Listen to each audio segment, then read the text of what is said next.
All right, welcome everybody. This episode is one of my favorite. Like you said, always the same thing, Leo. No. This time is one of my favorite because it's about video games. And the industry changed so much, so the topic is very interesting for me. Even the person that I'm here is very interesting for me about this topic. I remember we met, and the first things that we said to each other when I asked what was your favorite game, he answered a very interesting answer, and from there I was like, oh, I want to know more about him and what he thinks about other things. But anyway, why don't you introduce yourself a little bit and tell us a little bit about yourself? Yeah, of course. My name is Jordan Long. Let's see. I went to school for a long time, too long, I graduated from BYU. I did my undergraduate in interdisciplinary humanities with an emphasis in media arts, a lot of art history in there. And my master's was in media and performance studies. So a lot of film, music, and then video games. Mostly a lot of reading, a lot of writing. A lot of what I did was with literary theory and things like that. So that was kind of my background. And originally I was going to do a PhD, but I didn't apply. I was worried I might get in. So.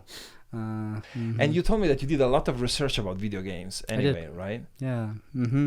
That was a lot of my focus, especially near the end of my master's. I became very interested in video games as a form of expression and communication. I'm sure we'll talk about that. I can't shut up about it, really. And you know that. I know. That's I why love I'm it. here. Yes. Yeah. And why don't we start when I first met and I asked you, what do you think is the best game ever made? What did you answer? Tetris. That's amazing. Yes. I really like it. It's a very quick answer. Why did you answer Tetris? Yeah, I think that in a lot of ways Tetris is just a very clear example of what I find most intriguing about video games right now. You've probably heard of the Tetris effect. The way that Tetris persists in our memories, even after we're finished playing, that is very interesting to me. And I don't think it's the only game that does it, but I think it's a game that does it very well and does it very clearly, like I said. It's a good example of the way that games exist and the way that they continue to be something that we just think about over and over and over again. That's what's interesting to me about games, or one of the things anyway. There's a few. And Tetris was the first one to do something like that. Yeah, basically. Yeah. And I think there are other games that, for some people, have existed in that way. I mean, people can play entire games of chess without even looking at a board, right? Absolutely. But Tetris is, it has that effect on a lot of people, on nearly everyone that plays. You can play Tetris for 30 minutes, an hour, and then you'll have some time after. It's almost like recovery after doing a run. There's like a cool down period where you have these images in your mind. That's very weird. It's almost a therapy sometimes. Yeah, exactly. It was. I remember the first time that I played the video game. Yeah. My impact with Tetris was very weird, very strange, because I was the first time I played, and I played a lot. Yeah, I admitted my place where I played a video game, Tetris, was also the bathroom, where you're in the bathroom and you play video games, of course. But I was thinking, how is this game so perfect? So the music was perfect for the game. The game was perfect on difficulty, at least for me, and how increase.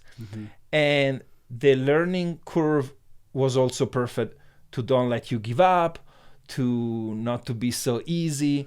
So everything was so perfect that I felt like, is this an alien technology? Is this a simulation that somebody is doing? It was very strange when it came out. And there was a lot of clones that tried to do the same things that were very similar. Yeah. But there was not even a chance. Well. For something like that. Yeah. So that was, and also the portability of the device, that you go to bed, and if it's in your side, you grab and you say, let me do one game before I go to sleep. Yep. Or when you are in a car and you're a kid and you can turn it on. It was just perfection. Yeah, and a lot of that is that the game is so easy. It's so easy to play, but it's also easy to become obsessed with the game. Like you're saying, you can engage with it at so many different levels, and it starts very slow. It ramps up very quickly. It goes as long as you can go, as far as you can. It can match that. There's a certain level of engagement that it just always meets you where you can be, and it's very engaging for that reason, I think. Yeah. And I remember he was very universal for everybody. I was playing the game and I was so little. I don't even remember how old I was when it came out. But also my aunt, that he was like 2 or 3 or 4 times my age, was playing that. Yeah. Also some other kids that they were younger than me, some other that were older. Yep. So everybody was playing the game. Yeah. And everybody was absorbed, who a little bit less, who a little bit more, but it was something that it was so universal. And do you think that our brain is very compatible with the mechanic or something like that? What do you think? Yeah.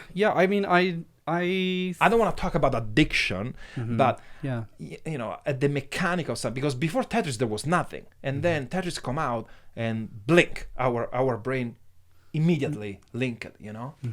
Yeah. I mean, I think that there are a few things that games do very well, and one of the things that video games in particular do well is they allow us to exercise parts of our brain that we maybe wouldn't otherwise use. And sometimes they allow us to do things at a level that we wouldn't otherwise reach. What other situation in your day-to-day life are you going to have to deal with, like stacking those blocks, right? Those kind of mental puzzles that you're coming up against. But we do want that. I think that maybe subconsciously we want that. When you play a good game and you enter into, like a flow state, right? And that's a very complicated way to understand and to explain video games, to talk about it as a state that we enter into. But when we do that, when we enter into that state, that is a level of achievement that maybe we otherwise couldn't have mentally, right? It's like weightlifting, I think. I mean, if you work in some jobs, you're always going to be using your body, but dedicated weightlifting, that's a different thing, right? But it's also very comfortable. It's also very natural. It's not difficult for us. It's almost like our brains want this level of stimulation or That's stimulation of a particular sort. That's exactly what I think. And also another thing that I notice is every single time a video game try to rebuild another reality, whatever is the other reality, or a simulation of reality, another world, right? Our brain is always so interested to go there. It is, yeah. Almost like it was built for something like that sometimes. Absolutely. Yeah, and I think that, like, this is a very interesting question. This is anecdotal, right? Obviously. But have you ever had a dream about your cell phone? No, not at all. Yeah. You spend all of your waking hours with a cell phone in your hand. Absolutely, or in your immediate vicinity, and still you've never had a dream about your cell phone. Like I said, this is anecdotal, right? And people do have dreams about cell phones. Not that unusual. But when you have a dream about a movie, it's more likely that you'll dream that you're in the movie and not that you're watching the movie. So it's not as much that we are seeing these games as another reality or a space removed from our own, but as an extension of ourselves and of our own reality. We look at technology not as a space like a cyberspace that exists out there, a galaxy far away, like it's something that is untouchable. It isn't. It's very close. It's very, very near. And with cell phones and like with Tetris being a portable game, these things exist in our most personal, our most private spaces. Who else is with you in the bathroom? Right. No one. But technology is. But technology is there. And you're playing this game and you're thinking about it while you're laying in your bed, you know?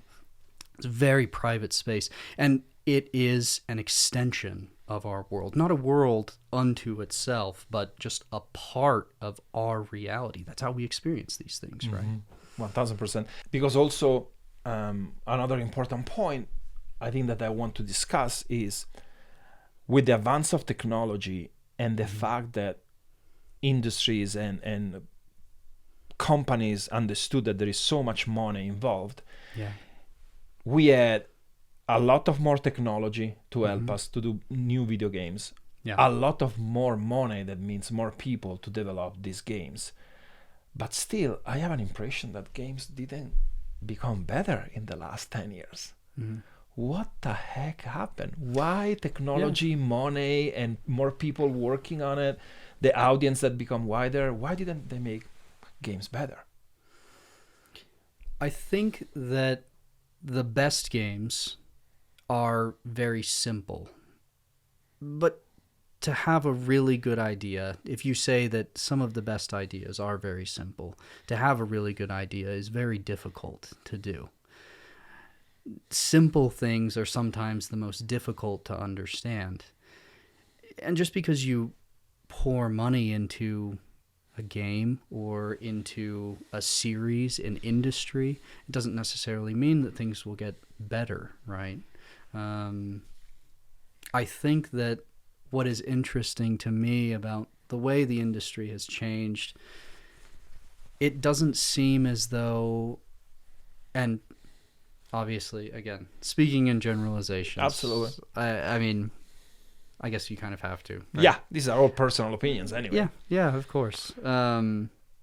It seems as though creativity maybe isn't a priority, or as though creativity isn't fostered in ways that it could be. When you have games that have such a large budget, such a huge amount of money poured into them, games have always been an investment. That's actually not like a weird thing, right? Games have been an investment for the companies that produce them. They've been an investment for you. I mean, the first time you put a quarter into an arcade machine, you're investing some amount of your time and your money. Oh yeah, I put a lot of quarters. Yeah. And I mean, when we start putting more and more and more money into video games at least the AAA level, in some way they become lower risk investments. That's the difference in my mind. And they may lose their soul, you think? It could be, yeah. It's not to say that really cool things or really creative things can't happen, because they can, but maybe it's more likely they're an accident than happening on purpose. That's right. That's a little disappointing. But what I'm thinking is also, these companies that they want to make a lot of money, though, they have a target, and the target is to be liked and loved by people. So you will think that they will try the most they can to be able to be a success. So if I am a very rich company, I will think, I want to be creative because people like creative. And so I will invest my money and I will do research to creativity to be able to do something new. But doesn't look like in the last 10 years. So do you think that also the audience changed a little bit? And why did he change the audience if he changed it? Yeah, I do think that they changed a little bit. I think that maybe people don't value creativity as much as they believe they do, right? This has been a little bit of a hot button issue with AI, especially, right? And I did actually teach some classes for a while, and I have students who would send assignments that were entirely generated by AI. Even assignments where, it was largely participation based. they would have an AI, chatbot completing the assignment and doing the writing for them.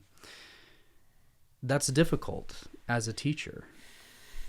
And pushing people to be creative when it seems that they don't want to is difficult. In a way, you have to kind of convince people that that's a good thing for them. And that's weird to me. Mm-hmm. That's weird to me. And I guess, I don't know. With what I studied in school, I was always very interested in art and art history and modern media and like film, TV shows, things like that. Very interested in a lot of fields and a lot of mediums that were creative by nature. And I felt that those things were important, but not everyone does. And a lot of people, they don't seem to want that. Yeah, I think some people are born with creativity. Just they're born curious, and they have a lot of creativities. But maybe the big mass is influenced right now from the fact that it's getting lazy a little bit with creativity, because you have so many tools. You have so many things. Like you said, the AI, it's so easy to use AI at school now, right? Yeah. And that may help you to understand how the AI works and organize it and use it, but then he will steal from the creativity to have a white blank paper and start from scratch. Yeah. So with that said, I think the things, for in general speaking, about creativity then will go worse and worse and worse. Yeah, and I should say too, I mean, within academia, AI is kind of a growing problem, and not just for students, for teachers as well. There are reports that come out that teachers have used AI to generate lesson plans and things like that. Not great either. That's also bad. I think that creativity was a problem before AI existed. I think that maybe AI exacerbated some of these issues. Oh, for sure. And it made it a bigger deal. It maybe brought it to the front of our minds, but creativity has already been a problem. Absolutely. I agree with that. So, and I mean, there's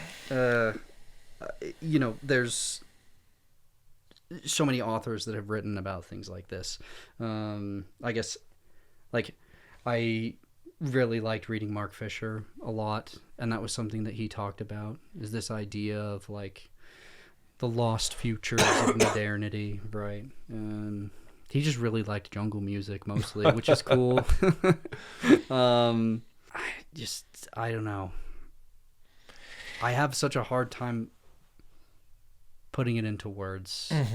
The way that creativity has become a problem in film and in television shows and movies, For sure. even in art, in music, in video games. Right. Because then video games collect, music and that cinematic look of movies. Yeah. And then you need to put innovations. So it's suffering even more, because if there is a lack of creativity, there is a lot of lack of creativity in video games. Yeah, it's something that affects a lot of different industries, not just one. Yeah. I don't know. No, I agree. And something that make me nuts. This make me nuts when I speak about video games with a lot of other people, is that immediately they tell me about the graphic. That drives me nuts, because it's like, no, dude, that has nothing to do with creativity of a video game. Yeah. But for some reason, there is this fight of specs, 4K 120 frames per second. And you need to be, who cares about the numbers? When you play a video game, of course, I don't want to play a video games that is like 3 blocks if I want to be immersed in another universe. But to be so focused in the specs and in the graphic, it drives me crazy. And this is happening more and more and more. And sometimes I have a feeling that a lot of people think that evolution of video games is just a graphic evolution. And I have a hard time to explain this to some people, because they actually don't want to understand. So I remember when I saw I remember like yesterday, this was crazy. I remember the phone call before. So when Mario for Nintendo 64 come out, I remember my best friend called me from the game store. And using actually the phone of the game store, because mobile phones were not so popular at that time, and kids especially didn't have mobile phones at that time. And so it was like, you need to come now. I remember I was in Rome, I grew up in Rome, and our video game store in Rome, it was so advanced that we had the Nintendo 64 the same day of launching of Japan, because somebody imported and changed the connection and did it. So it was a shock for everybody. But I remember that I didn't understand from the phone what he was talking about, and then he tried to explain with words on the phone, and he's saying, "No, Leo, you don't understand. This Mario, if in the background you see a castle, you can walk there." And you can enter in the door of the castle. And so with all the experience that I have in my imagination, I was thinking, what is he talking about? Mario, and you see a castle in the background and you can walk there? How can you walk there in the background? How can you enter in the background? I had no idea what he was talking about. And this conversation went like 10, 20 minutes. No, you don't understand. There is a desert. You can walk any direction. Whatever you see, you can walk there. You have to come see this. And I'm like, what do you mean whatever you see, you can walk there? Are you drunk? What are you talking about? And in the end, the conversation said, Leo, you gotta come to see it. And it hung up, toot, like in a movie. And I'm like, is my friend get crazy? What is he talking about? We're talking about video games. What he was explaining wasn't a video game. So I was so curious. And I remember when I stepped inside this game store, and I put my eye, and I had all the luggage of what Federico explained to me on the video games. My reaction was insane. I was like, what is going on here? The character really is walking any direction and exploring any direction. Was something completely new, And so for me, back in that time, the biggest revolution in video games at that point was 3D introduction. That wasn't there. And if you watch right now Mario 64 and the Nintendo 64 today, the graphic is not that advanced. It's not 4K. There are not millions of polygons in the screen. It's very, very archaic. But in my brain, as a revolution, it's so much bigger Mario 64 than, I don't know, than GTA 7 or 6 or 5 that just advanced with the graphic, but it becomes so realistic. I know that it becomes so realistic, but that jump on mechanic of video games was so much bigger than just advanced in graphic. And absolutely. And sometimes kids don't really understand when I say this, because right now we don't jump anymore. Right now, how many years that we are just upgrading the resolution and increase the millions of polygons on screen.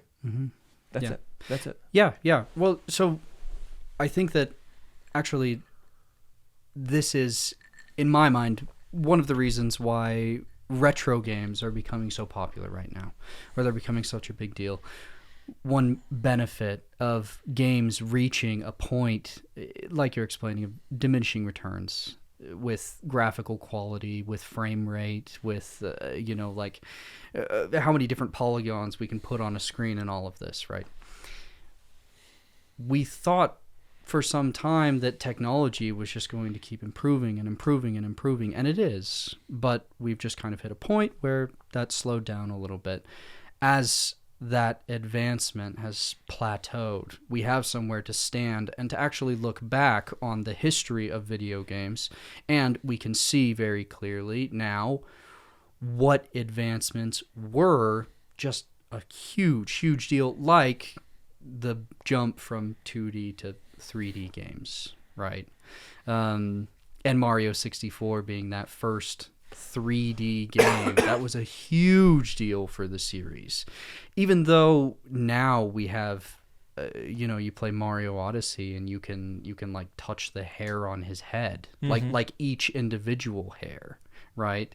But Mario Odyssey is much more similar to Mario 64 than it is to the original Super Mario Bros. So that was a very important point in the history of games when we were starting to make this jump to 3D video games. It was Absolutely. a big deal. But we maybe didn't really understand that or couldn't comprehend it until we've gotten to the point we are now, where things have slowed down and we have time to take this in and to think about everything that has happened already. Right. And then there is a tendency for big productions for video games to do remakes after remakes, adaptation. Now there is a new version for the Switch 2 of Fallout 4. Oh, big deal. But Fallout 4 was actually an old game, but now you can play finally. Yep. And because for them it's the same code, they don't need to spend so much money to start a video game from zero, to start a new engine. No, they just adapt things for a new console, a new market, is portable. And there are some, I can't deny that some people will like to have, there is a remastered edition of this. I enjoy it. But I have a feeling that today the market is 90% this. And it's so annoying because I don't want to play remastered of games of the past. I want to play something new. And I don't understand why the audience is not all like me. Why the audience is not all like me? Why do they like remastered versions so much? Yeah, and I think there is like a weird kind of tension, and we talked about this a little bit already, between people who seemingly want the same game every single year, right? And you're looking at the Madden games, the NBA games, but also like Call of Duty and things like that, right? But do you really think that there are people that they want the same game? I'm not sure. I think there are people that will pay for the same game. I don't know I don't know if that's the same thing, but they'll pay for it. And for these studios, it seems like this is so just strange. as good. But you're so right, because some games are really the same game. Like FIFA, for example. It is really the same game, guys. Yeah. 20, 21, 22, 23, 24, 25, 26 is the same game. And I also have to add, I don't think that that's true of just video games. I think this is happening in a lot of different industries. One thing that I've noticed is that I feel like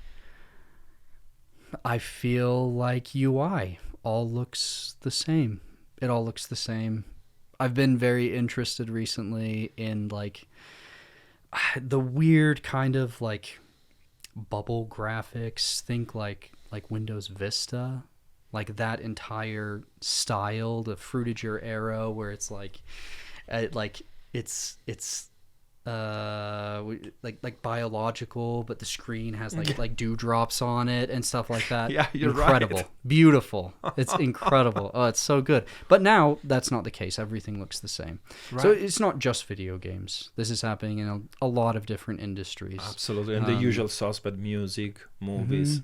Yeah, music, entertainment. movies, and then also, iOS looks the same as it always has. Windows also the same as it always has. It looks very similar. They aren't making, I don't know, I feel like when I was younger and they would release an updated iOS or a new iPhone, it was mind-blowing. Oh yeah, absolutely. Oh, it was a huge deal. It was a huge deal. Yeah. And now they look very similar. Yeah. Whether or not people want that, I'm not sure, but they continue to pay for it. I think it's very curious. What you said is absolutely true. It's very curious because in the past there was like, I can see even these big companies wanted to do a revolution every single new version, even OS systems. They want to make a revolution much better. And so there was a lot of changes and we were very excited. Now, for some reason, what they do is shuffle where the things are. That make us actually mad, because we get used to going some places, with such a combination of things. No, they just shuffle. Yeah. But nothing really changed. They just shuffle things. And it all looks mostly the same. Yeah. And I think it's so true. And coming back with video games, for this reason, is like the big studios do not want to risk the big budget, like you said. And so they're making remakes, and they're very afraid of creativity, of new things, because if they make a mistake and the game doesn't work, they lose hundreds of millions of dollars now, right? Yeah, an increasingly large amount of money. And I think that also it's difficult to put up the amount of money that you have to make a AAA game. When I think of some AAA games that have been released in recent years, will we ever get a game like Elden Ring again? Is a studio going to be willing to put up that much money and not see a return on their investment for, what was the development time on that game? So much. Years and years and years, and you're just dumping money into this game. And then at the end of it, if it doesn't pay off and it isn't basically a blockbuster, you're not making that back. Yeah. So they need to be sure. Yeah. And for this reason, I feel like it's an absurdity, but the real innovation now is a paradox, but it's in independent games, in small games. Yeah. That games that sometimes they don't even have a right and good distribution. So these innovations sometimes pass really under the bridge, because they can't go to the mass, and it's so sad, because I don't know, it's just a feeling for me that a lot of innovation is in indie games. Yeah, and that's not to say that there aren't new AAA titles that are being produced that are also good games, or are interesting, are innovative. The most recent example I can think of, Clair Obscur, a very popular game. Yep. And I've talked with one of my coworkers about this, but we feel that in some way the reason why that game is popular is because it is new. Like almost radically new, even though it really isn't maybe that different from other good games like that we've had in the past, but it's completely new. It's not tied to a Final Fantasy or something like that. And so that's what I mean as well, like I was mentioning earlier, where there's this weird kind of tension between, like, people seem to be willing to pay every single year for a new Call of Duty game, a new version of what is effectively the same game, but then also occasionally you have these games that are just massive, just insane financial successes, something like Clair Obscur, something like Stardew Valley also, although that is an indie game, to your point, right? I don't know. Yeah. It happens, I think, a lot more with indie games. Absolutely, 1000%. Yeah. And so what do you think a timeless game should have? Why we talk about timeless, games, and for you, because it's a very personal opinion anyway. Yeah. What do you think a timeless game have to have? This is something that I've thought about a lot, something that I've come back to quite a bit.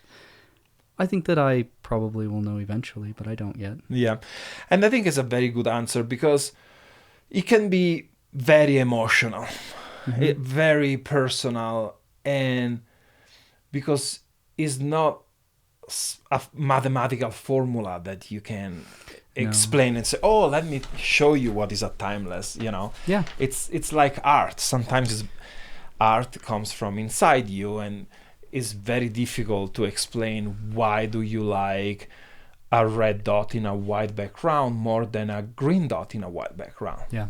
And they're just different colors, but exactly. to explain is very different. It is. I mean, I have some ideas about things that I think contribute to that.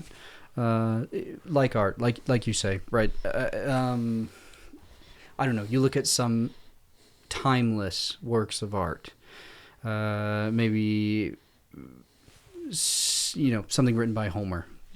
Those are timeless works of art. Yep. But then also poetry from Sappho, similar period. Right. Those are timeless works of art. Yes. They're very different. Those are very different. 1000%. They're very close geographically. They're very, very close to each other chronologically. Very different works of art, both timeless. I agree 1000%. I mean, with games, it's so hard because I think that there are some games which are timeless. Chess, I think, is a timeless game. Mm-hmm. It's a timeless game, but also hopscotch. Timeless game. So how do you answer a question like that, right? Like how do you come up with qualities which would make a game timeless? Right. And part of it, like you said, is personal, but part of it as well is that games encompass such a wide range of feeling, a wide range of movement and motion. And there's something physical about games, but something also intellectual. The way that they exercise our bodies, that is what makes games timeless, but also what makes it difficult to kind of nail that down, in my opinion. 1000%. Yeah. And then I think one polemic of today as well that a lot of people have, because there are so many possibilities, so many games, right? Mm-hmm. So I don't know even if people can understand the difference anymore, and the difference between a good game and a masterpiece, right? So do you think that people are losing this idea of what is a good game and what is a masterpiece, or what's going on in that direction? And I think that becomes increasingly cloudy as time goes on. One thing that I think, and this is maybe a hot take, this is maybe something that's gonna get me canceled, viewership of video games have damaged in many ways games are. So freaking annoying. I agree really with you so much. It's similar in my mind to films and television shows which are shot with center framing because it looks better on a TikTok video. So that is a kind of irreparable damage as well. And so Twitch and the ability to just like watch video games constantly. Some games were meant to be played and not meant to be watched. Yeah, but you are so right about this idea of competition, of clicks and views, damage so much everything. Even the platform of internet, the platform of social media, the platform of YouTube itself, it's not everything a war of how many views. Yeah. And so if there are ways to have more views, and then views are the most important thing, people are gonna apply these tricks to have a lot of views, and everybody's gonna do the same. It's so annoying. Yeah. So for me, the quality of video games is like this, is going away and become an ocean that is like much sand bigger, falling through your fingers. Yes. And you are absolutely right. It's the same feeling that unfortunately I have with music and movies at the same time. Yeah. In the 90s, in the 80s, we have so many different genres of movies that they were so innovative, and now what the heck happened? That everything is so flat. Even some pretentious, at least this is my personal opinion, right? Even some potential movies that want to be artistic and they want to win prizes. Some of them, you may not be a commercial movie, but you're so boring. Oh, yeah.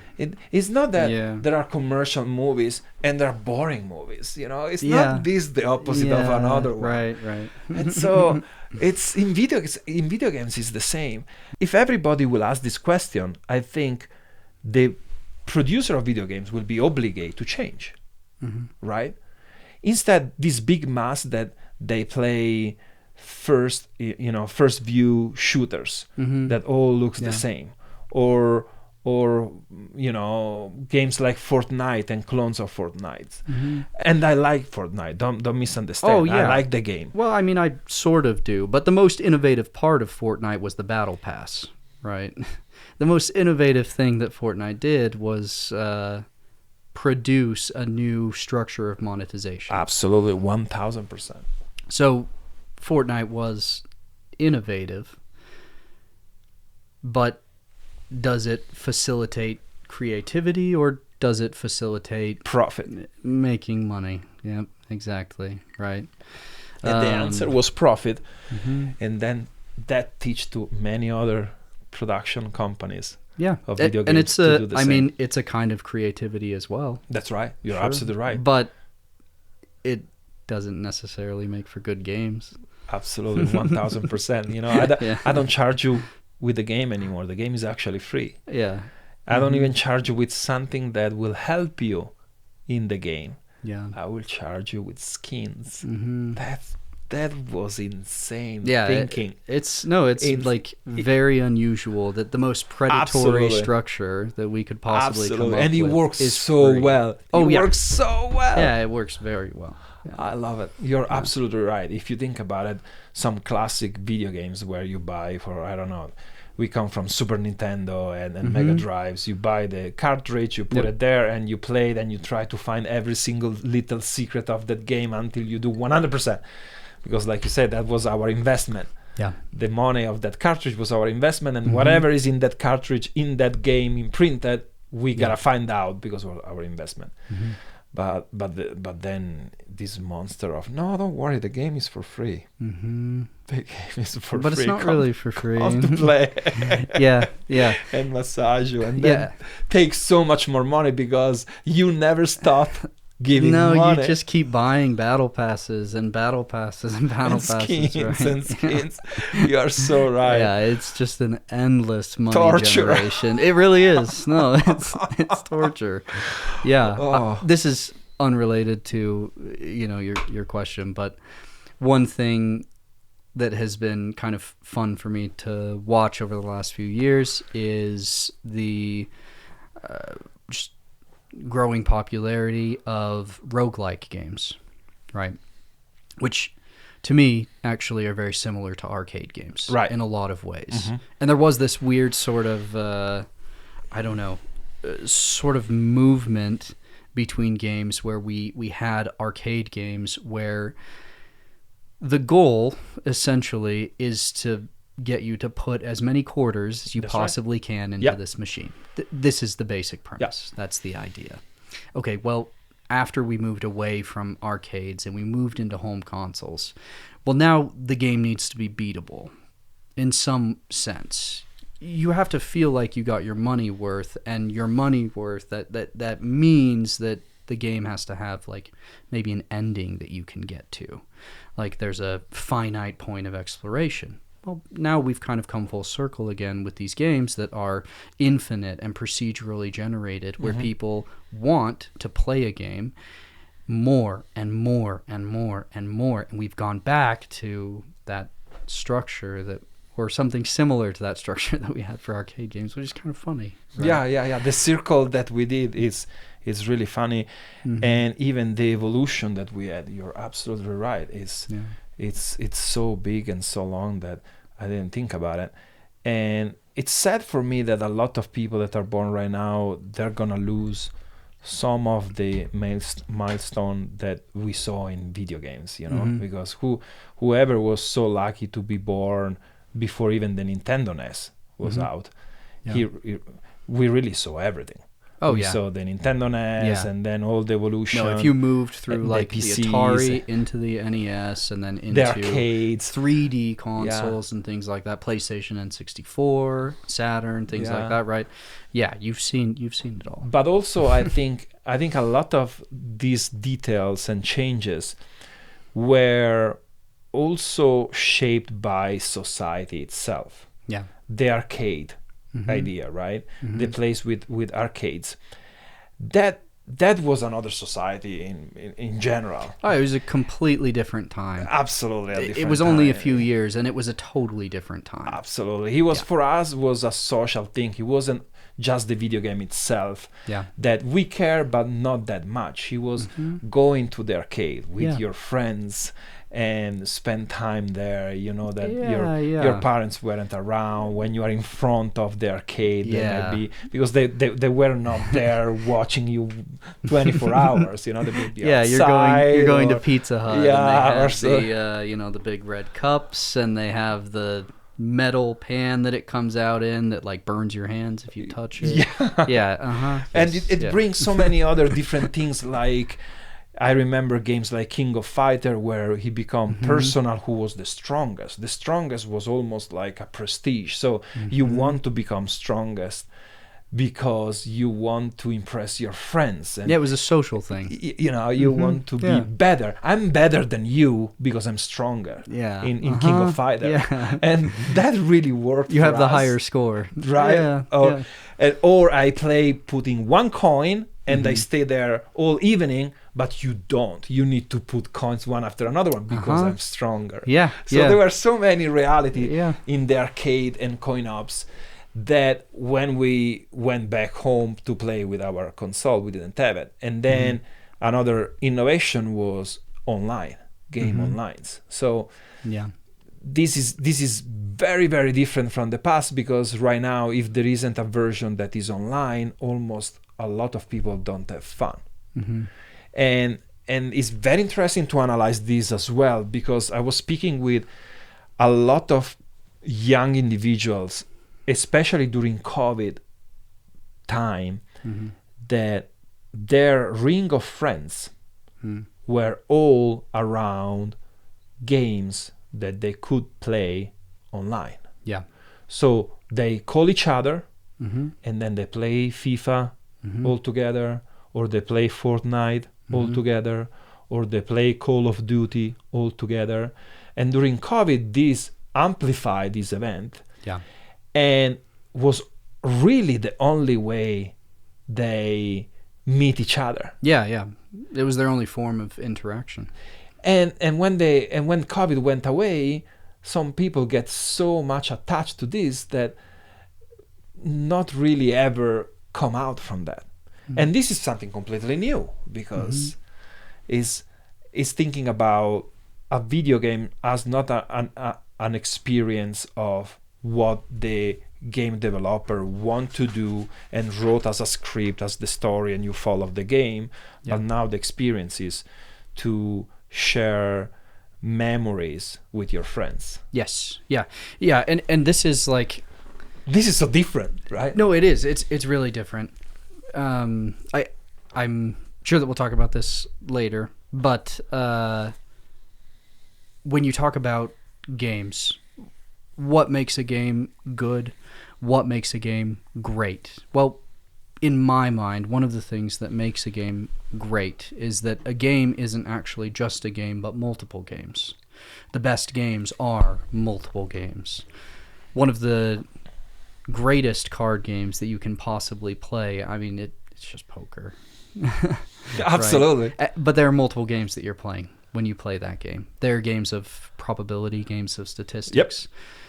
Pressure. But then there's games of pressure, and there's games of, lying, bluffing. Acting. There is so much. Exactly. Yes. Absolutely. So the greatest games are always many games. And during the pandemic, it was fundamentally important that games could be played with all of your friends. You could all play the same game, that was another game that games had to have, is that you could have that multiplayer, that connectivity. Right. Yeah. And it's fascinating for me how there are some older generations, or maybe some people, that they judge video games and people playing video games so much that sometimes I don't want to be the advocate of one or another one. Yeah. But it's very strange for me to see people that are blindly accuse video games to have so many, accusation of so many reason why this society is bad, for example, or is going the wrong direction. Yeah. Do you think that the video games have some influence in people, or not at all? Yeah, I do. I think that video games influence people. The way that I understand it for myself, there are, when I play video games, thought patterns that are created that wouldn't maybe otherwise exist. So when you play games where you have to solve puzzles, and it's not that you are going to be able to, I guess, solve problems better, but that you can begin to encounter problems and you can start to talk your way through it. You can work around it. You train yourself to process those things differently. It's actually similar to, it's like dance, right? And like practicing a particular movement in a dance until you can do the motion exactly right, exactly perfectly. You have to train yourself through nearly every inch of movement to position yourself properly.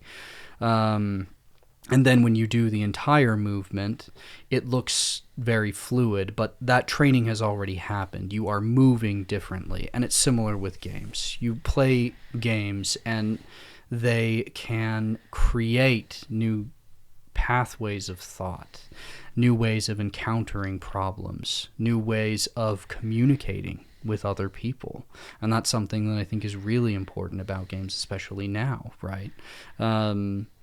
When I look at games, I understand, or I guess the way that I've come to understand games is as kind of a language, right?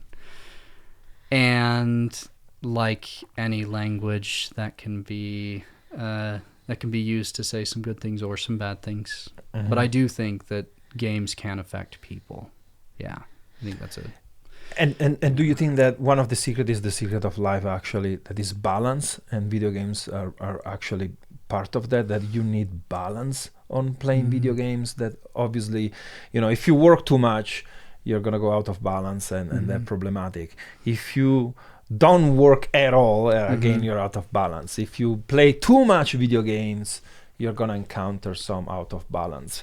But then I would say, if you don't play video games at all in your life, you're going to counter some problems as well. I think that balance is part of it, but also I think that another equally important part of it is how do you play? How do you play within these spaces? Like, how do you read games? What do you make of games? What do you understand from games? There are some people I've met who play more video games than probably any person should, and they're actually relatively healthy and well-adjusted, and I think it's because of the way that they play. That's the important part to me. Yeah. And so balance, that's important as well. One thing that, all of these digitally connected games kind of push us away from is meeting and talking to people in the real world. There's this idea that, we need a home, a work, and then a third space, another place away from both of those where we can interact with people. In the past, games have provided that. And we talked about earlier how arcades provided that, where you would go and you would socialize and interact with people in the real world, but it was facilitated by video games. Well, now, because games are digitally connected, you don't connect to people in the real world sometimes. That's obviously a generalization. It's not true for everyone, and there are still video games. If you're going to play a fighting game, you probably do that locally, right? Yeah, which is good and bad, because it's fun to be able to go and meet friends, but they also smell really bad, all of them. So, it is what it is, right? But I think that going and having that space and actually interacting with people in, the real world, for lack of a better way to say it, I think that's an important thing. Mm. Do you also think that different people are influenced by video games in a different way? Because I have a feeling that that's the case. I played a lot of horror video games, but I never had a nightmare in my life about a video game. Yeah. But I know that a lot of my friends, they said, "Oh, I can't play that video game because I will have nightmares." Mm. Or do you think that we absorb video games in a different way depending by the person, and why? What do you think about this? Yeah, I do. And I think that there are some things that are almost universal. It's interesting, there are studies that have been done on this, but when you watch a horror movie and you see something terrifying on a screen, it doesn't trigger the same fight or flight response in your mind that it would if you were to encounter that, just walking down the street. So our brains kind of, sort of, they almost know that it's not real. And we know this because of research like this. But then it feels very real. And sometimes people do internalize that in different ways. I think that, like, for people to have nightmares or dreams about games, that seems normal to me. I have dreams about games, actually. Oh, can you share some? Yeah, sure. I mean, I spend all of the time that I'm not, working with retro video games. I spend playing card games, trading card games, among other things. I play a lot of Flesh and Blood. That's the main game that I play. It's really fun. I love it. I've been playing it for a very long time. I play in the Pro Tour and at very high levels and things. One thing that I joke about with new players, because it is a game that is difficult to be involved in passively.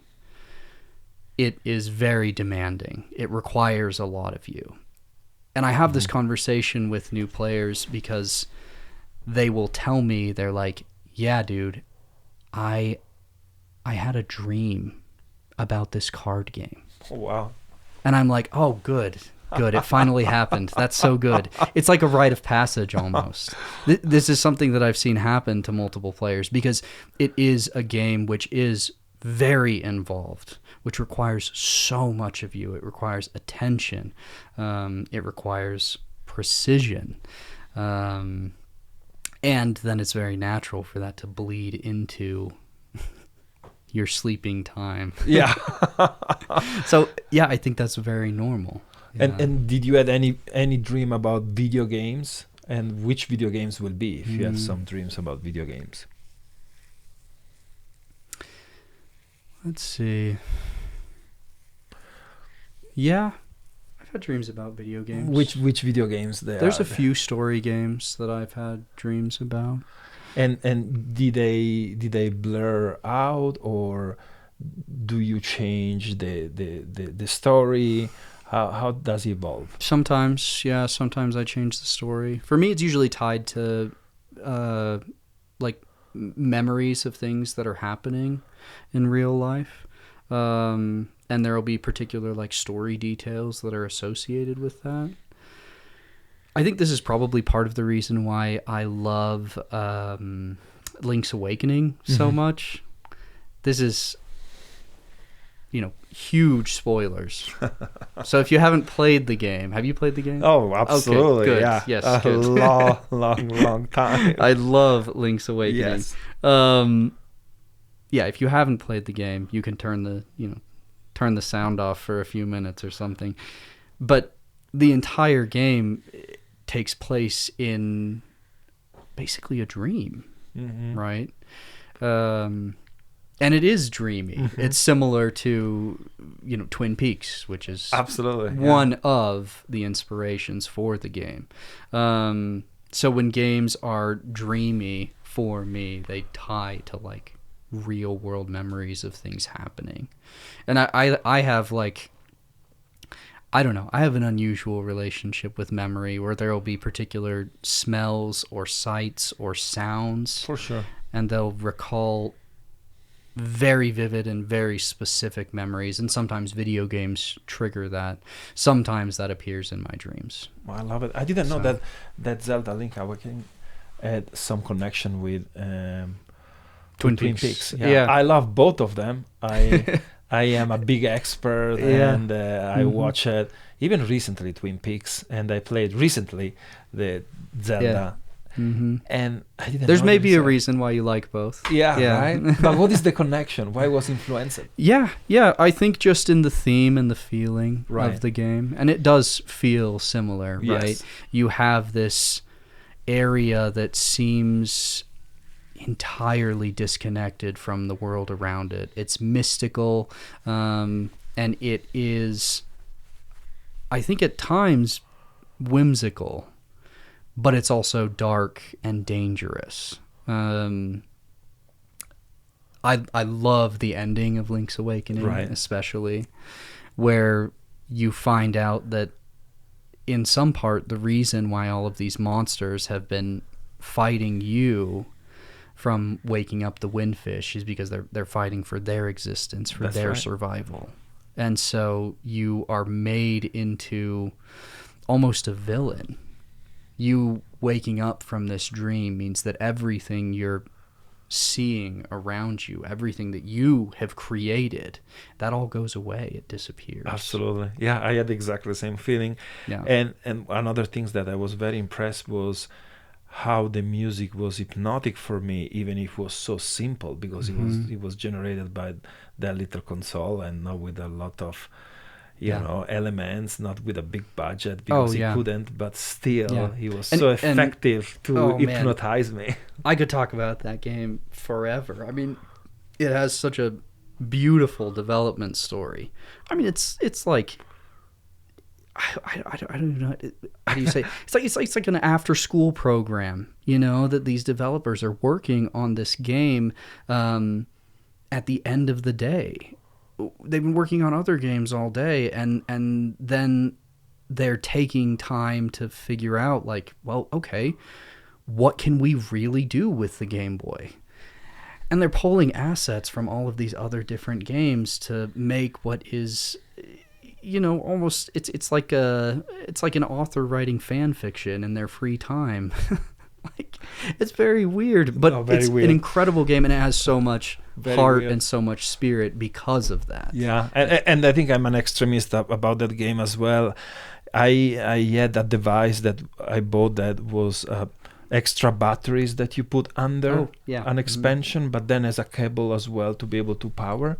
And I think that is one of the few games for Game Boy that not the first time, but and I don't remember if it was. I hope that nobody's listening this. I really hope nobody's listening.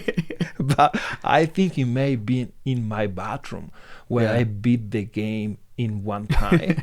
Yeah. In my bathroom, Uh-huh. I tune it on, I start to play, Yeah. and I finish the The game, entire game. the entire game, Mhm. and then I turn Yeah. off the console and put it there, and I felt, I don't know, I felt something because, like you said, Yeah. I was in a dream. Yeah. I want the experience of I turn on the device, beep, beep, beep, beep, all these crazy sounds, and then the stories happen, this image, and I am Link, and now I need to do this. That more or less I know what to do, but I want to enter in the dream. I follow the dream, and then I know how it finished, but I need to finish the dream, Yeah. and then I do everything, and then I finish the dream. Mhm. Good. And then I push the console off, and I put it there. And you wake up and, And and people you're will think done. I'm crazy, but Yeah. something like this is, who knows chemically in your brain where it comes from, the desire to do something like that. And again, this was for me a masterpiece. Mhm. And I have this memory, and I have these crazy things happen to me, like playing the full game in the bathroom. Yeah. And Yep. I don't have this same experience with some games of today in a, last model PlayStation 5 Yeah. and $300 million budget. I'm sure that I will not have the same feeling with the new GTA that. Yeah, that- yeah. that they're And I play talking these about. new games, and I wonder sometimes, like, something must be wrong with me that Yeah. I don't enjoy these in the same way. Yeah, because then you doubt yourself about this as well. You're absolutely right. I had the same Yeah. question as well. Mhm. Why I'm not enjoying these last generation games that much? Yeah. And did you ever try to analyze and come with some conclusion? What do you Yeah, think? and there are a few that I do. I mean, there are a few AAA games that I do really like. I love Death Stranding. Anyone Right. who knows me at all probably knows that. It's one of my favorite games. It's a great game. So cool. So there are games being released even recently that I do feel that way about. It's just not many. It's few and far between.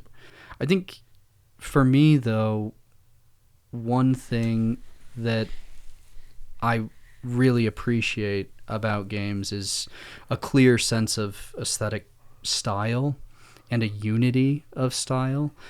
Some of my favorite games, like Jet Set Radio Future, if you've ever played that one, Mhm. a very clear, very well-defined aesthetic style, and it is uniform across multiple elements of the game, across the style of the characters, the story, the location, the music. It's all cool. Right. It's right, so right. cool. It's a distinctive style, and you like the style, and you play that game. Yeah, Yeah. style is actually a very good element that we didn't speak about. Mhm. That if you like one style, you choose one game because of that style. It's your Yeah. style. And for me, I mean, like I said, I understand games as almost a language of play. And when I talk about style in games, I understand this in my mind as like a different font, a different typeface, right? Where all of the letters appear the same in a sequence. And it's not that I only like games of a particular style, just that I appreciate games which seem to have a clear sense of style. Because also things like Dark Souls, I think, have a very clear, Right. very well-defined sense of style. Absolutely. And I think that comes through in all of the conversations and interviews with Miyazaki, right? He has very well-defined stylistic qualities that he tries to achieve in his games. And that exists in your appearance as the character. It exists in the world around you. It exists in the enemies that you fight. It exists in the music, in the story, where it's very slow at times. It's very brooding. There isn't a lot of conversation, right? And so there are other games like that. One thing, I guess, that's funny about Death Stranding is there are times when it breaks from that style, Mhm. which makes sense. Kojima Yeah. does things like that Right. often, Yeah. actually. But But sometimes you break the style because you have a style, so you can go there. Yeah. And so yeah, he If you didn't does it have a on st- purpose. yeah, absolutely. Like you play through Death Stranding, and again, this is spoilers for anyone who hasn't played the game. You should. It's good. Yeah. It's a good game. There's a sequence of one of the final boss fights where it turns into like a fighting game almost. Uh-huh. Oh, Yes. it's so weird. Yeah. It's But very I enjoy it weird. so much. Yeah, no, you do. Yeah, Yeah. absolutely. And sometimes I'm questioned. So we like this style so much. I agree, because I absolutely do the same. Yeah. But and sometimes I have a frustration with video games when I understand that they just try to replicate the formula of success. Yeah. So the video game looks like a copy of a lot of other video games, Yes, or at least yeah. success parts of other video games, Mhm. like a collage. Like different parts. Yeah. And then there is no style, there is no soul, and the video games is no good. But a lot of people then enjoy that particular video game, and looks like they're following the formula that they are applying. And these drive me nuts, because I'm like, who are these people? Why do they like this? So like traps almost, because they know that you will play that video game, that you will like it, and you will get addicted, and you will buy the battle pass, and so on and on and on. Yeah. And then No, it's I think that there is a lot that we don't understand, or maybe at least that we don't talk about when it comes to the release of video games. Something that I've noticed working at a retro video game store, there are trends, times of year when certain games sell more frequently than other games. wow, interesting. We are conditioned to repeat the same actions year over year. For me, there are particular times of year where I want to play Pokemon games. Wow. Yeah, and it's always the same, I've found. It's just something that I think about a lot. So there is a period of the year that you like to play Pokemon more than others.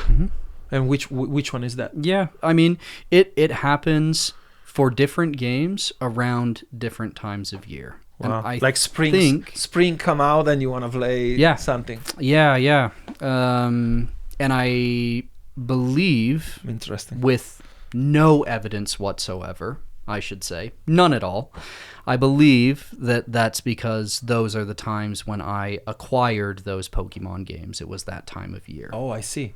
Yeah. Memory exists not only in the mind, but also in the body. Right. And absolutely. When people have these kind of, I don't know, games that they play, it's not to say that they're addicting, but that it's habitual. Right. It's just an extension of that memory. Over and over. And do you think, because working in one of these stores, you have a lot of experience and data about this, do you think that nostalgia right now is a big factor in this kind of video games, and we are at the peak of nostalgia as an important element to play these video games, or is going down? It was more in the past. What do you think? Yeah, it seems to be getting worse. I mean, people are very nostalgic, I think, for a lot of these old games. As my generation has had, access to increasingly large sums of money because we're getting older, the price of a lot of these retro video games that we used to play are going up, sometimes very significantly. And Pokemon is a perfect example, right? These games are unbelievably expensive at this point. You can see copies of like Pokemon Emerald, one of the more expensive games, sells for between like $200 to $300 for a loose Game Boy Advance cartridge, which is insane. And also, it seems like every time we have a copy come into our store, we look at it and it's like, wow, okay, this is more expensive than it was the last time we sold it. And every time we put it out, it sells faster. Yeah, it's gone in, less time even. This is fascinating, because then we are talking about something else, because it's not anymore about the game at all. Because you can download an emulator on your PC and play all of these games. Mm-hmm. But we are talking about you want the original cartridge that you used to have when you were a kid or from the past. Yeah. So this is a completely different story. It is. Yeah. It's an emotional, personal attachment. You think it's a collection fever or something more deep personally in your brain? Yeah. What it is? Yeah. No, you're right. It's a completely different thing. It has basically nothing to do with the game at all, right? Yeah. Well, in a lot of ways, anyway. I mean, and do you think this is growing? Maybe. Wow. I'm not sure. I'm not sure, honestly. There's a lot of theory that I read about this, and something that was very striking for me in college when I read it was the work of art in the age of mechanical reproduction, where Benjamin talks about what it is that gives art soul, among other things. Obviously, right. there's a this lot is very that he important. gets I really into like there. this. Yeah. Yeah, but what makes a work of art unique or singular? And he presents a few different things, and some of those maybe are true of video games, right? People want to have like a physical artifact that they can hold on to. When a Pokemon game... Why do you think? Oh, yeah, I mean, I think that there is something, and the reason why Pokemon games in particular are so popular in this way is because they were very unusual, they were very unique. Every game in your collection was gray, except this one that was green. Right. So it stands out in your memory when you think about it. You remember what that game looked like in a pile with all of the other games. You remember what it looked like the gold cartridge console. of Zelda. Yes, that started exactly. all of this, and then like Killer Instinct become black, and then the Pokemon become yellow for the things. Yes, Yep. This color association was crazy. Yeah. Yeah. So it's unique, right? Something that's been funny to me because Nintendo has been releasing Pokemon games on the Switch console. They've done it with a few games recently. They released Fire Red and Leaf Green. Those were big ones. Pokemon XD, which is one of the GameCube titles, that was released on their GameCube online service. You would think that when these games are released, that the price of the originals would plummet. Right. Because now everyone has access to it. That's right. Everyone has a way that they can purchase it. Not at all. Doesn't seem to be the case. Wow. No, because people, in my mind, and again, there's no evidence for this. What do I know? Right? But I believe that it's because people play these things and then they realize that they do want to have a copy, that there is something special about owning a copy, even if, like one thing in that essay that Benjamin is really concerned about is art and authenticity. Right. What is it that makes a work of art authentic, right? And sometimes it's also the vision of all of this in a physical form, meaning I like the vision of buying a Nintendo 64, even if it's an old console, and put it in front of my TV with Zelda that is a gold cartridge on top, the old joypad that is original attached. Yes. I love the vision of that, and I want that vision in my house. So when I come back, I can see it every single time. And then if I turn it on, it works and play, and I love that Zelda, so I'm going to play it anyway. Yeah. But all of this experience is different than download a simulator and just play it in a PC. Yeah. I mean, like, this is really nostalgia. It is. Big Yeah. And, like, ownership is a very unusual conversation with games right now. That is changing a lot. It's Nintendo changing is a lot. doing so many different things that you don't really own anything. Yeah, like this has also been true for years, right? You purchase a game digitally on a computer. Do you really own that game? I mean, you own a license to play that game. That's right. For some games that are, that's exactly what you own. You own the license to play that game. Some games are DRM free, and maybe you do actually own those files and you can play them whenever you want. But for the most part, you're purchasing a license to play that game. And I think part of the reason why my generation has become very interested in owning cartridges, it's the same reason they're interested in that's something records, very interesting that CDs, you're bringing. And it's so true, because you're absolutely right. I never thought about this. Is the fact that the projection or where we're going is owning nothing in video games, Yep. because they're all cloud bases, they're all digital, and so eventually one day there will not be anything. There will not be a box, there will not be a book. Actually, the book inside there isn't anymore. No cartridge, no nothing. It's just a deck or something, and then online you download everything. That have a lot of practical advantages, but we are gonna lose the possibility to own all these little pieces. And so if you do it now, in a way there are limited edition, because they're gonna be less and less and less and less and less and less and less. Yeah, well, that's interesting. And ownership too promotes a different kind of relationship with the media that we consume. I have been working on putting together an old iPod.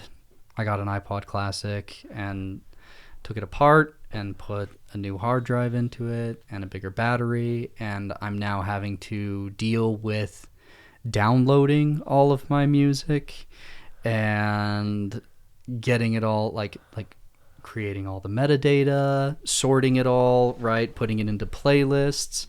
All of this, a huge pain compared to Spotify, where you just open the app, you press play, and it plays whatever you want to listen to. It's completely different experience. 1000%. Music discovery, music exploration, that changes when you have to go through all of these steps.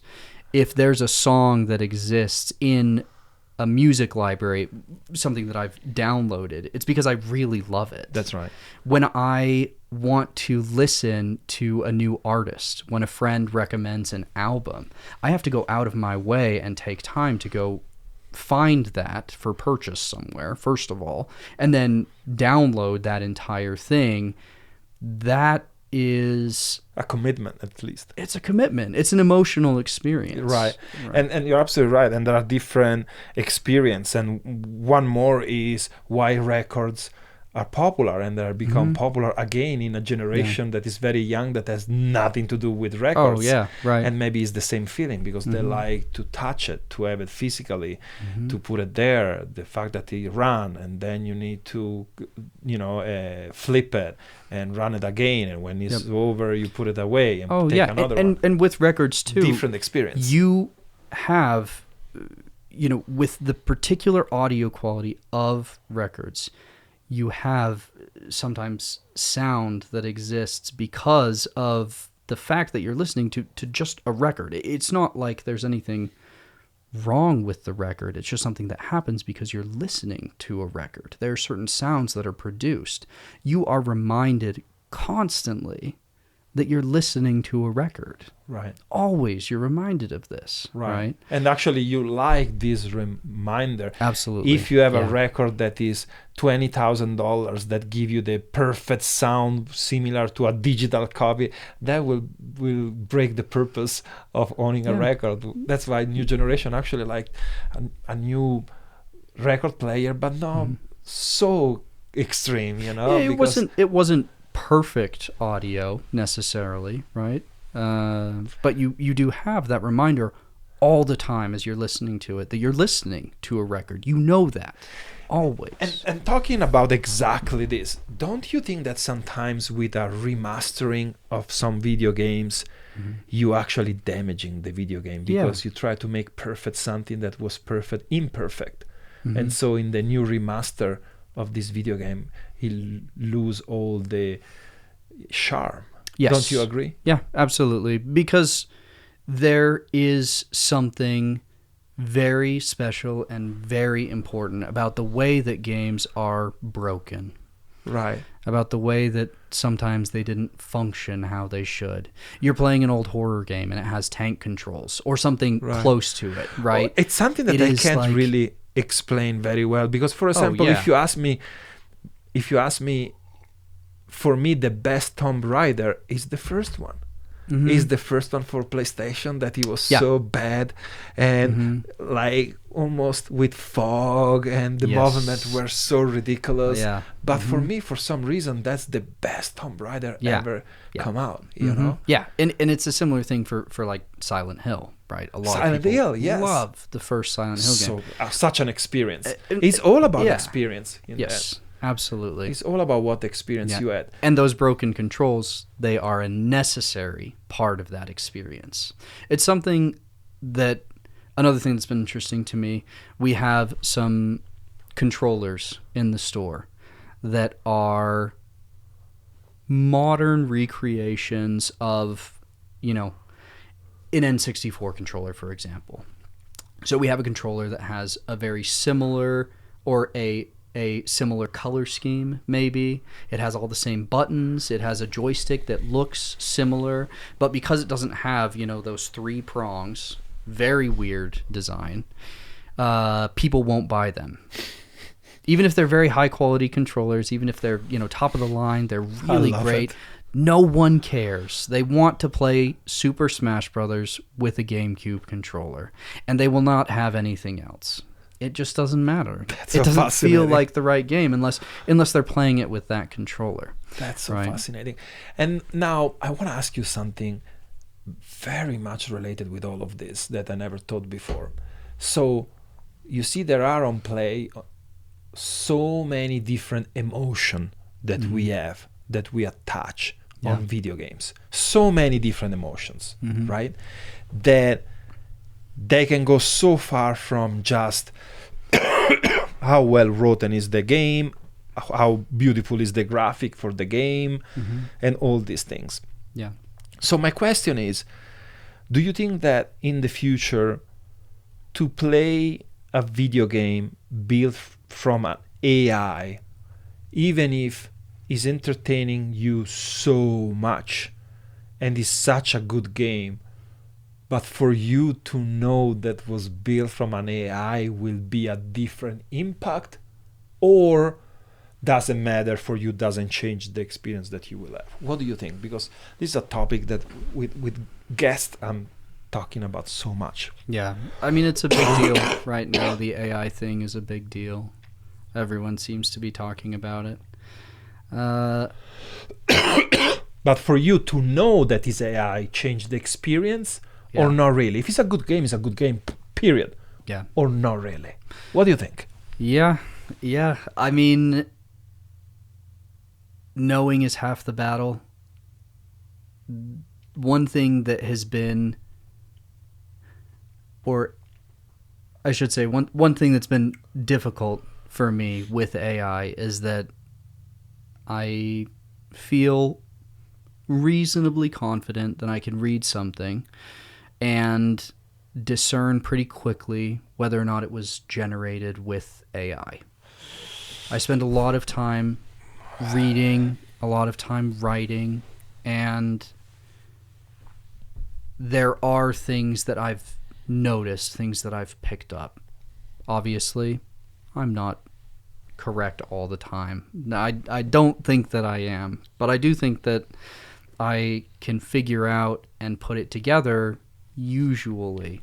Part of what I've noticed with writing is that with documents that are produced using AI, they are too perfect. They work too well. And I think that it is reasonable to believe that at some point in the future we could create games with AI and people wouldn't, well, first of all, they wouldn't know. Right. But also they wouldn't care. Right. So. But my question is more in specific. Let's say that you find a video game online and you start to play and you enjoy the game so much. When you finish, and only when you finish the game and it was such a good experience for you, you find out that that video game was automatically generated from an AI. Nobody ever made it. There is not a human touch, a human author. It was completely AI made. Just to know this will change the experience, you think?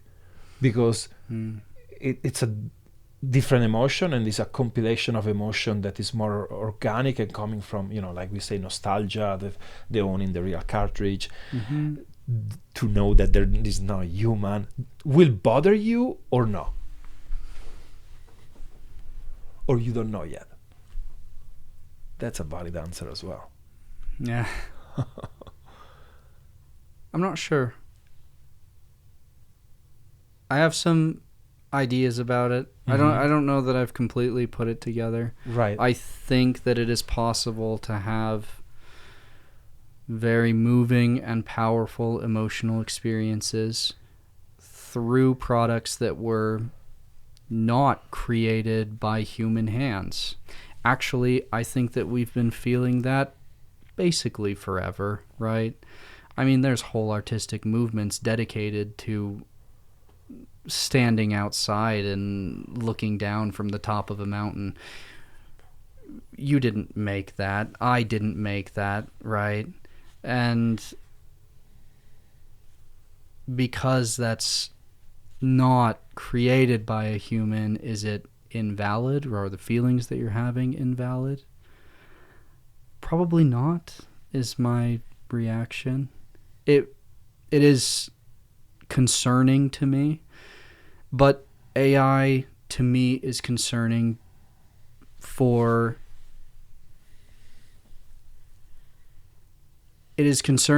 reasons kind of like I was explaining earlier. I believe that when you play games, you train yourself to think in a particular way. When you utilize AI frequently, or you encounter just anything in your day-to-day life that has been generated by AI, I do believe that you begin to think and to process things differently. That is dangerous. That is frightening to me. But to say that art, if you could even call it that, to say that these products created by AI, that they could create an emotional experience, and that feeling that you have, that probably would be legitimate. That probably would be valid. When it comes to AI, a lot of my concern is with personal usage of AI. I think that artificial intelligence or advanced language learning models, they can be incredibly helpful, but I think that they probably shouldn't be used by most people. Probably don't need to use them most of the time. So it is frightening to me, and it has happened actually to me that I've encountered things and I'm like, okay, this is good, but I think it's AI, and for me that takes something away from it. It does. Like it's very difficult, nearly impossible for me to engage with those things. This is so interesting for me, and maybe this is the first time that I come out with this, that is very personal, but my position is really different from most of the guests that I'm talking to in this podcast, but also people that I'm talking in general about AI. I'm not bothered at all. And the reason why is because even the human being, even us, even humans, they did all the progress until now and transformed from whatever animal we come from, and we evolve. Our brain did exactly the same of an AI. Our brain saw the sunset, and then the sunrise, and then the forest, and then imagine and absorb that and put it together and express, copied by what saw in that sunset in a paint, and generate another form of art. Our brain did exactly the same of what these AIs are doing. And it works exactly the same. Everything that we create with our creativity has been something that has been absorbed by our brain. And there is a very simple example that I used to do it, that I love to do it, is asking to people, try to imagine right now a new color. You cannot. Your brain cannot imagine a new color. He can't, because he doesn't know where to start. There is no starting point, because our brain can mix colors to generate different kind of colors, but if he doesn't know from the origin a new color, he cannot just pop up and imagine. Yeah. So every single color that we saw, we know the color, and every new color is a combination of that. Mm-hmm. So that means for absurd that when we will see a new color, our brain will start immediately to generate it. And so AI does exactly the same thing. It's just something that we create that act like a brain.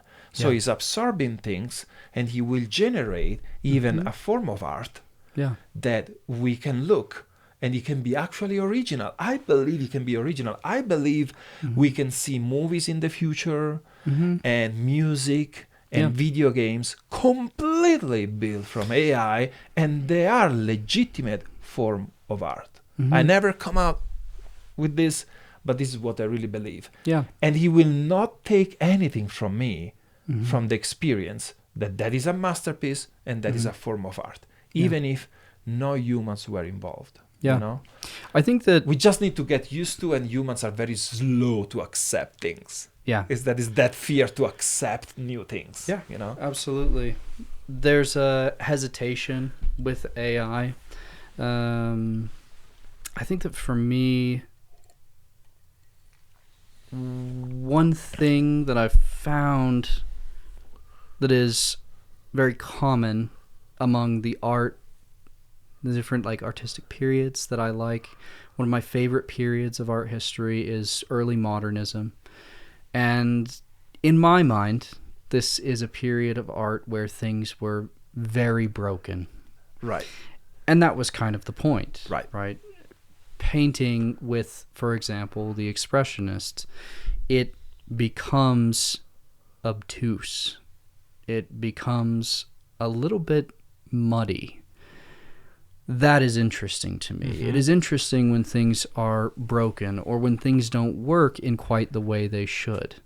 Some of the most important art of the past 100 years has been, I mean, think of like, Marcel Duchamp putting a urinal up in an art, well, in a gallery, right? And calling it a fountain, and it has become one of the most important works of art. Absolutely, of the past iconic. Century. Absolutely, that is interesting to me. Right. When things are broken, and the thing that I find frequently with AI is that AI doesn't break things. That to me is a failing of artificial intelligence.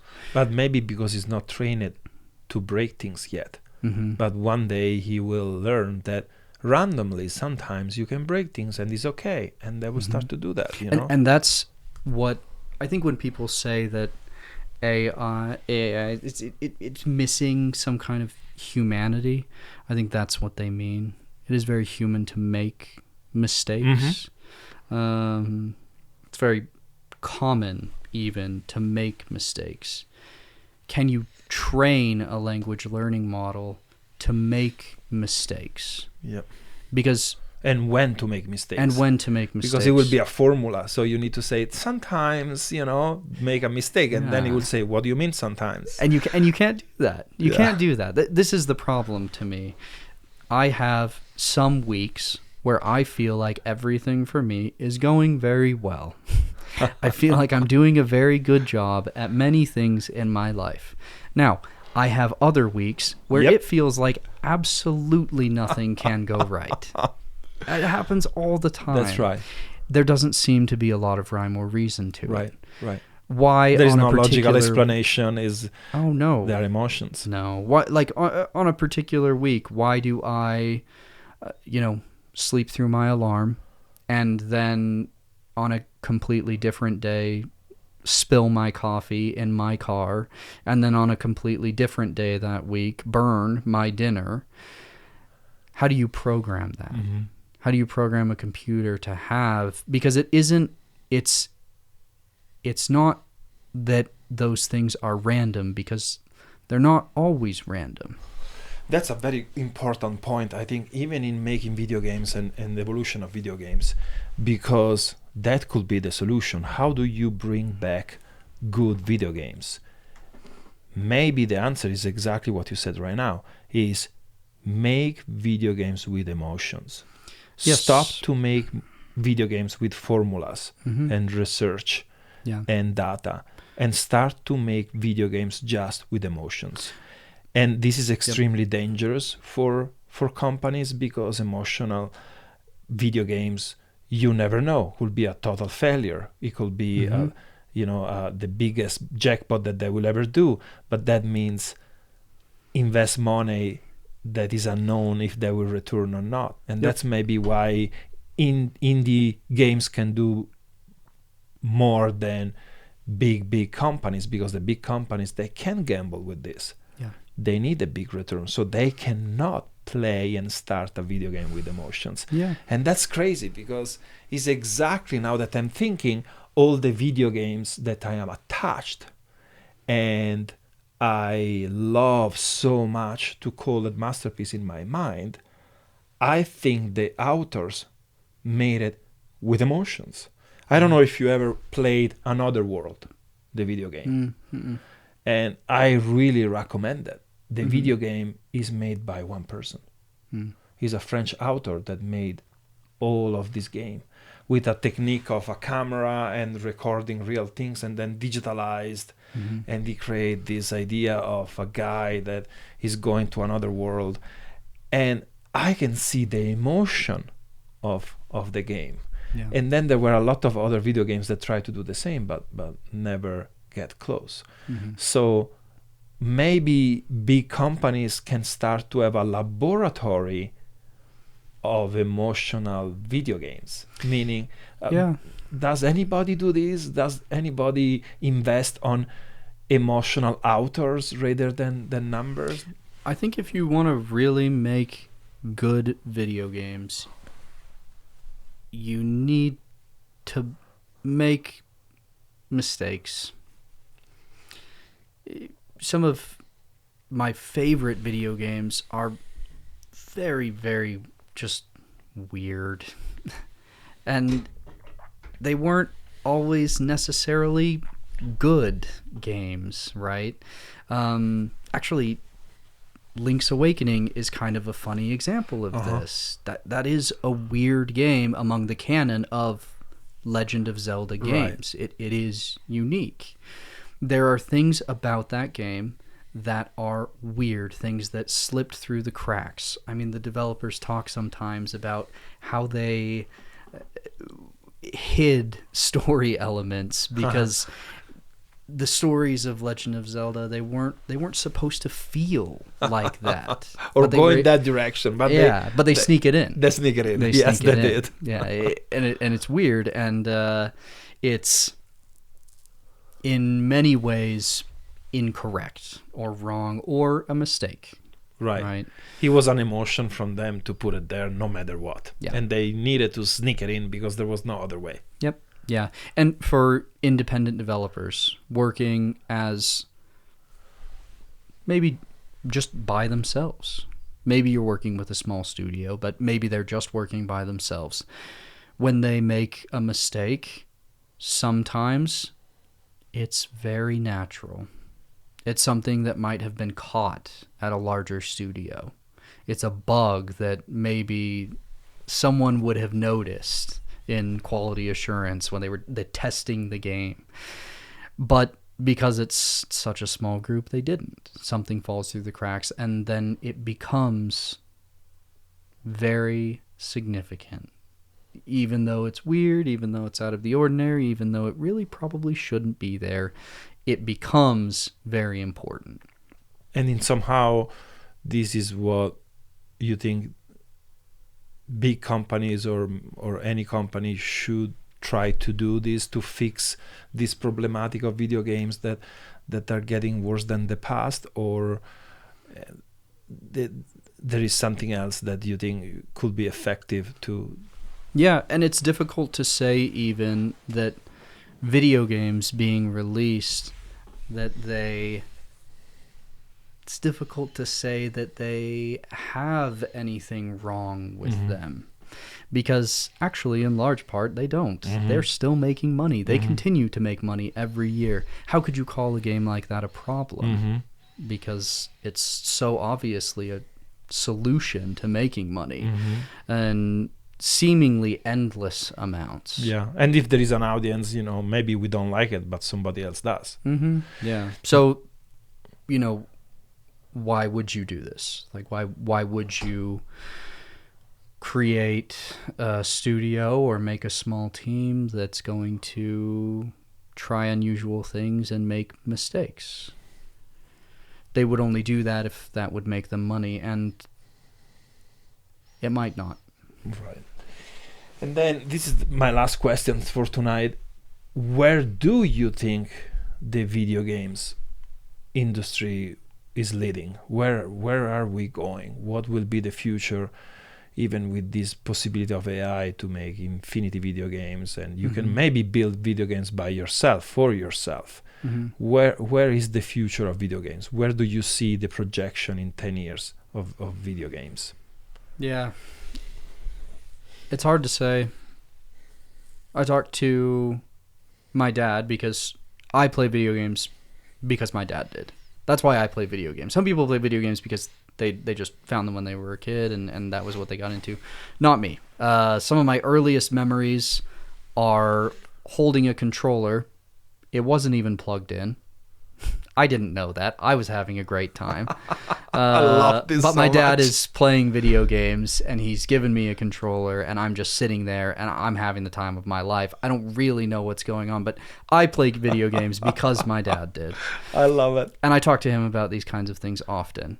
And one thing that he said to me over and over again is that when some of these games were coming out, even arcade games, he would look at them and it was like, how do you get better than this? Like, how do things get better than this? You play a PlayStation 1 for the very first time, Crash Bandicoot, Tomb Raider, That's right. Silent Hill. How do you get better than that? How do you get better than Gran Turismo? Yeah. You don't. You really don't. I mean, oh man. Yes, these are all games that I have and I play. Incredible games. Incredible Still today, games. Yes. Gran Turismo. Oh man. And all of these games. Amazing games. So when I look at games that are being made now, and I feel as though we've reached a point of, like I said, diminishing returns. That probably won't be true. It probably won't be. How simple. Where will we be 10 years from now? I'm not exactly sure. I mean, it is difficult, like you said, almost like imagining or creating a new color. Right. How do you predict like where the industry will go? I think there are some things that you can predict with a reasonably high level of confidence. Games will continue to make money. Right. They will That's for they sure. will probably make more money. That's in maybe the the only future sure than they thing. are now. Yes. Oh, absolutely. I mean, they'll keep making money. They'll probably make more money than they're making right now. Independent developers will continue making games with some level of heart and soul, maybe aided by artificial intelligence, maybe not. I mean, there will be certain trends that might stick around. I hope that 10 years from now, video games look radically different than they do now. Mm-hmm. I hope that whatever happens with video games, that they are completely different than what we have right now. And not necessarily graphically. I'm talking graphically, but the structure and everything else. Yeah, I think you're so right. 10 years from now, the worst future that I could possibly imagine It's is just if better games graphics. If games look if the games look as they do now. Yeah, 8K, 200 frames per second. Yeah. That's the only evolution we had. It would be so sad. Yeah, that would sad. be Extremely incredibly sad. disappointing. So I don't know what they'll look like in the future, but I hope that they look very, very different. All right, I lied. I have another question for you because I automatically need to ask this question. And sorry, this is one of the last questions. Yeah. Sorry, guys, they're still with us. Because I want to ask after this, then, if someone had never played a video game before, Yeah. which game would you give them to understand why video games are so special? Yeah. And we've talked about this before. Right. It's a difficult question. I like watching anime. Not all anime, some. And I have some friends who really love anime and watch it all the time. And I have other friends that watch basically no animated films, like almost at all, right? And I have found that there's a wide range of recommendations that I would provide, and it varies so much based on the person. It's difficult to put like any one game up as the game that everyone should play, because I think that for everyone there probably will be different games. So I could say that like there are a list of games that have been significant or meaningful for me and probably would be for other people of a certain type. I think Tetris is one of them. Mm-hmm. I think for story games, we've already talked about it, but Link's Awakening is a good one. Mm-hmm. It really is. Games like Dark Souls, games like Metal Gear Solid, those could be attractive too. Or games which are more artistic. Games like Journey, I think is one, right? There's a particular crowd of people that I sometimes spend time with who I think would all probably love Journey. Right. That would be the game that they would like playing. Absolutely. Right. But then there's other people who I talk to, and I think that if Gran Turismo will be the best Gran game Turismo for them would be because the game they played. Maybe, you know, like, I mean, there's some people that I know who, if they, like, if the first game that they had played was Dwarf Fortress, they would love games. That's so weird. How could you recommend that to someone? You can't. You really can't. you really can't. No. Come on, I accept everything, but, but not this one. The first anime that I ever really watched was Neon Genesis. Yeah, Evangelion. Yeah, super weird show. Am I allowed to swear? Can I swear? So good. Super effed up. That show is crazy. But it's insanely good. But I loved it. It's insanely good. Yeah, it's and I insanely good. love, films of that style. Absolutely. I love, watching. Absolutely. That was your first anime? Yes. That's completely understandable and very close to my experience as well, that I never met anybody with a similar experience. Because, seriously, because my first anime ever was Akira. Oh, yeah. Incredible and film. Imagine never seen an anime in your life and you see Akira in a movie theater. It's groundbreaking. It changes your life. Absolutely, forever. Yeah, and there are so many shows like that, and there are so many games like that. You're absolutely right. So You're absolutely right. You can't really.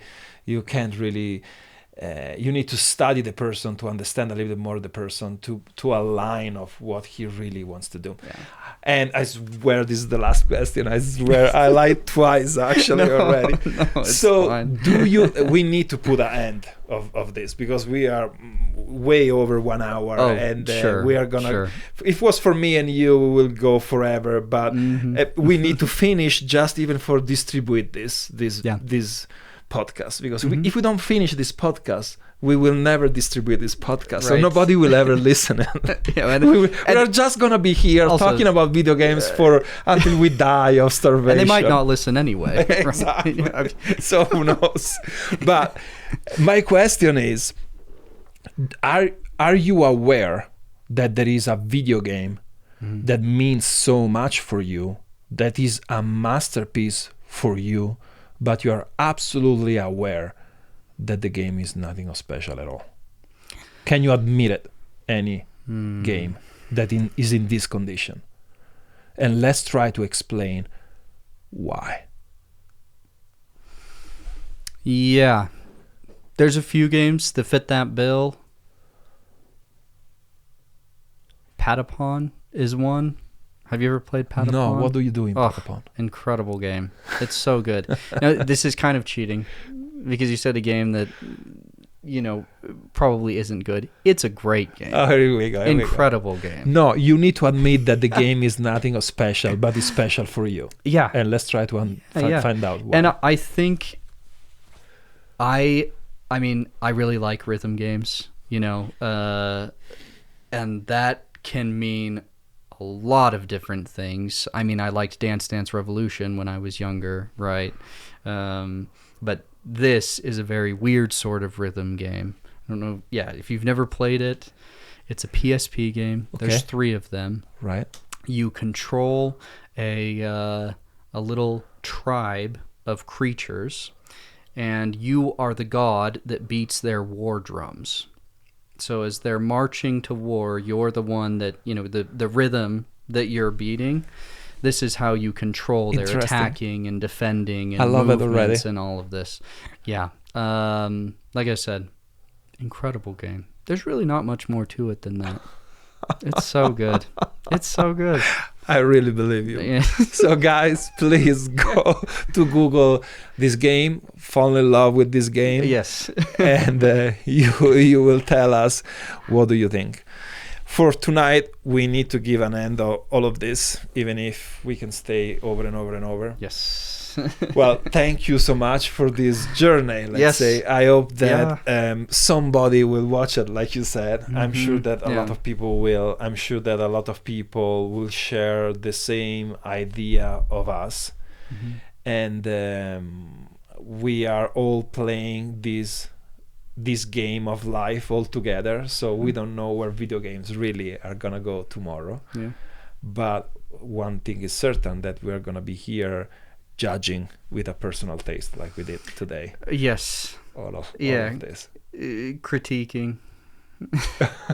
And what we'll do the only thing we know how, which is talk about it. Yes. Beautiful. Well, at this point of the show, I'll let you choose one of the plastic little thing that we 3D printing, and we will put a date, and our signature is as a memory, so you can put it everywhere you want it. That's great. This will be a memory of our podcast together. Yeah. Please. Good. Take any of the colors, and we're gonna do this. Okay. It's got to be this one. Great. So, all right, you choose this. I'm gonna put it here. I'm gonna do this. Mm-hmm, mm-hmm. All right, so we arrive finally at this moment of the show that you pick up a color of one of these 3D printed, and you choose this that I really like it actually. And this is just a memory of you being part of the show. We're gonna put the date of today that I always forget. We are gonna go in the American way to put the month first, because in Europe we put the smaller to the biggest, because it makes more sense for us. You can do whichever. Because day, month, here you will think from the smaller to the big one. Not in United States. We put month. Mm-hmm. That is 3, and then we put the day, and then we put the year.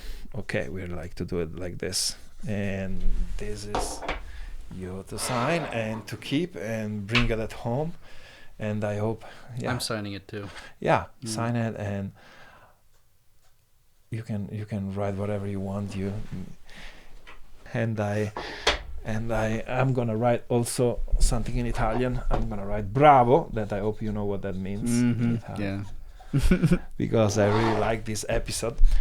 And that's it. Thank you so much. We really arrived at the end of this episode. Yes, if you're still here. Yeah. Unbelievable. Unbelievable. I feel sorry to close it, but we need to.